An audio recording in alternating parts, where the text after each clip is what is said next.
Probably the main reason why I think it's important is we as teachers are here for the students, and I believe that project-based learning is student-centred, and I believe that the students themselves will get more out of this than they've ever got with the traditional model, and that's what I believe why it is important. The students will come out at the end of it better equipped for life and better equipped for any endeavours that they wish to participate in.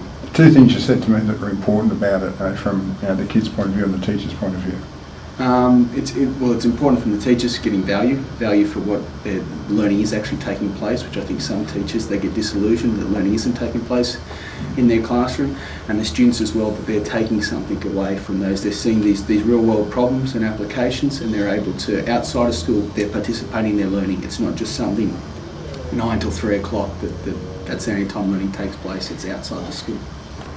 I'm tired of being driven by prescriptive syllabus that says you have to do this, you have to do that, here's the content, meet the outcomes.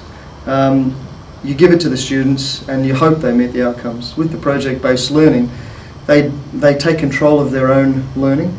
They also get involved more than you could ever imagine. But they also, definitely, it's exciting to see them engaged and be part of part of the process, but as well as being engaged in their own learning and wanting to be part of it. I mean, how often do you see that? What's it going to deliver for you as a teacher, do you think? I'm looking forward to team teaching, collaboration with, especially in history English, integrated syllabus.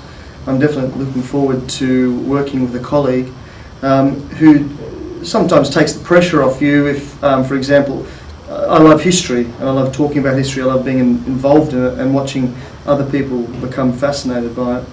At the same time, we also have someone else who's passionate about English and about God knows why, but text types and all that kind of stuff. But I mean, that's their passion, and then you can see them impart that on the kids, and it's my responsibility and my passion too to get them excited about the subject area.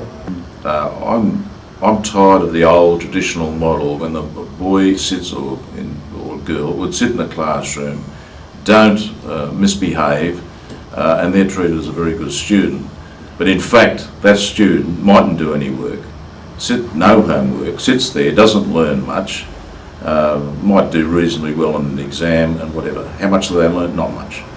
I think this method will force the boy or girl to get into a group, to be part of the group, communicate with others. They have to be a leader. And I think their sort of benefits will come through. There's a lot of 21st century skills that's outlined now, such as thinking skills, that I think are going to be most important. I think a lot of students, including senior kids we have these days, don't think. They might learn something all right, but they don't know it. They don't really understand it. I think this method is going to get students to think.